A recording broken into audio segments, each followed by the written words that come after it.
Assalamualaikum warahmatullahi wabarakatuh. Selamat siang kepada teman-teman yang telah hadir pada hari ini. Terima kasih atas kesempatan yang telah diberikan. Baiklah, di sini kami akan mempresentasikan hasil analisis implementasi kurikulum belajar di SMP Negeri 7 Kota Jambi pada pembelajaran bahasa Indonesia. Pada mata kuliah telaah dan buku teks. Dan dosen pengampu Dr. Sophia Rahmawati, SPD, MPD. Sebelumnya perkenalkan, nama saya Nadia Astia Rahma dengan NIM A1B12438 dan rekan saya ada Helgia dan Elisa Purba. Baik, pada materi pertama akan dijelaskan oleh Helgia. Baik, terima kasih moderator atas kesempatannya. Di sini saya akan menjelaskan pada bagian pendahuluan. Menurut Pak Fatmawati tahun 2021, kurikulum memegang peranan penting dalam sistem pendidikan sebagai pedoman utama untuk mencapai tujuan pembelajaran.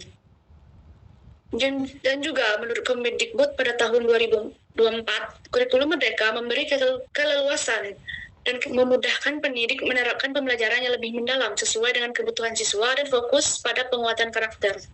Nah, dapat disimpulkan, kurikulum adalah seperangkat rencana dan pedoman yang mengatur tujuan, isi, serta proses pembelajaran yang digunakan sebagai acuan dalam pelaksanaan pendidikan di sekolah. Kurikulum berfungsi sebagai alat untuk mengarahkan kegiatan belajar mengajar agar tujuan pendidikan dapat tercapai secara efektif. Perubahan kebijakan kurikulum di Indonesia merupakan respon terhadap kebutuhan pendidikan abad ke-21 yang menuntut pembelajaran lebih fleksibel, kontekstual, dan berpusat pada peserta didik. Kurikulum Merdeka Belajar hadir sebagai alternatif kurikulum nasional yang memberikan otonomi lebih luas kepada guru dan sekolah dalam merancang pembelajaran sesuai dengan karakteristik dan kebutuhan peserta didik. Dalam kurikulum Merdeka, guru berperan penting sebagai perancang pembelajaran melalui penyusunan modul ajar yang berlandaskan capaian pembelajaran, tujuan pembelajaran, serta penguatan profil pelajar Pancasila. Mata pelajaran bahasa Indonesia memiliki peran strategis dalam kurikulum ini karena menjadi fondasi penguatan literasi, berpikir kritis, dan kemampuan berkomunikasi peserta didik. Pada SMP Negeri 7 Kota Jambi ini merupakan sebagai salah satu satuan pendidikan yang menerapkan kurikulum Merdeka. Perlu dikaji sejauh mana implementasi kurikulum tersebut telah sesuai dengan prinsip dan karakteristik kurikulum Merdeka.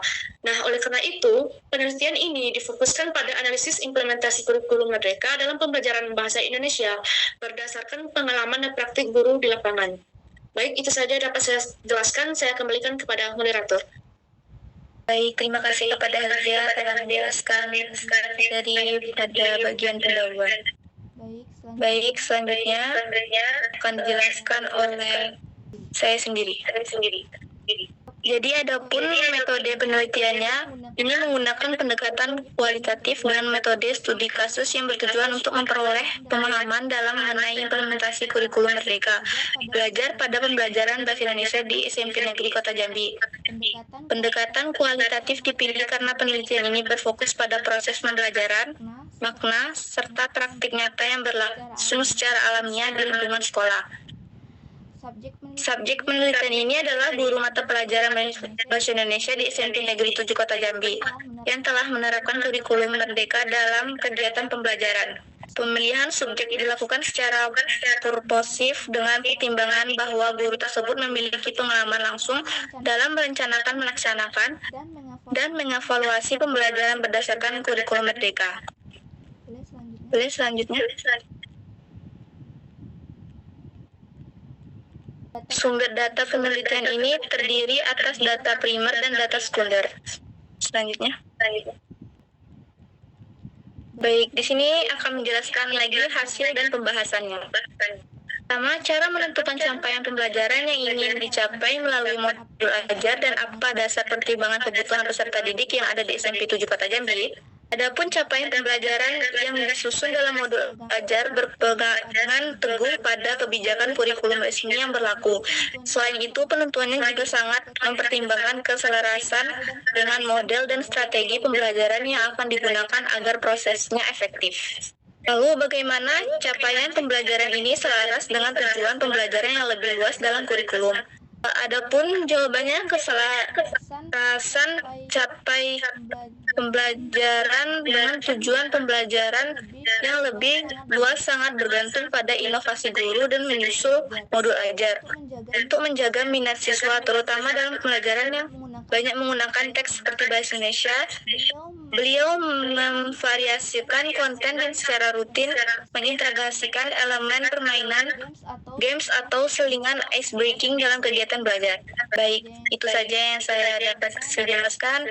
Untuk materi selanjutnya akan dijelaskan oleh Elusa.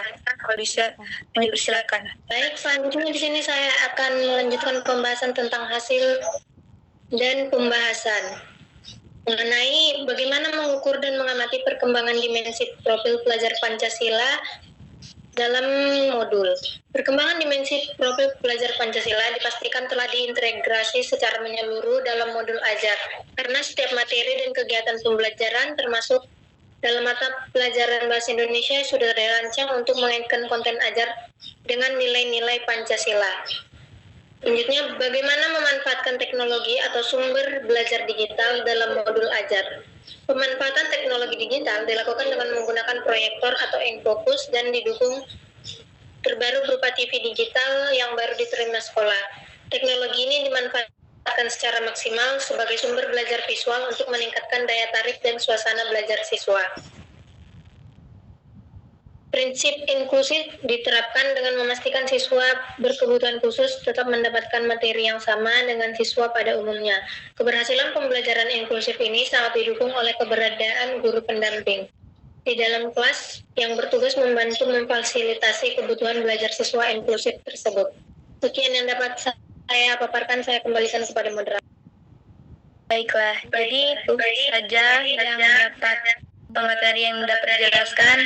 Adapun kesimpulannya di sini berdasarkan penelitian mengenai penerapan implementasi kurikulum Merdeka Bahasa Indonesia di SMP Negeri 7 Kota Jambi, dapat disimpulkan bahwa secara keseluruhan pelaksanaan kurikulum ini telah sejalan dengan prinsip-prinsip pokok yang ditetapkan, seperti fokus pada hasil pembelajaran, relevansi konteks, pembelajaran yang berbeda-beda, inklusif, serta mengintegrasikan nilai-nilai dari profil Pancasila. Para guru telah menunjukkan dedikasi dalam merancang pembelajaran melalui pembuatan modul ajar yang berorientasi pada capaian pembelajaran, alur tujuan pembelajaran, dan tujuan pembelajaran, serta memanfaatkan teknologi digital guna mendukung proses belajar yang lebih efektif dan lebih interaktif dan sesuai. Demikian presentasi dari kami mengenai artikel yang berjudul Analisis Implementasi Kurikulum Belajar di SMP Negeri 7 Kota Jambi pada Pembelajaran Bahasa Indonesia. Kami berharap materi yang telah disampaikan dapat memberikan pemahaman yang lebih baik mengenai isi artikel tersebut. Terima kasih atas perhatian dan partisipasinya. Wassalamualaikum warahmatullahi wabarakatuh.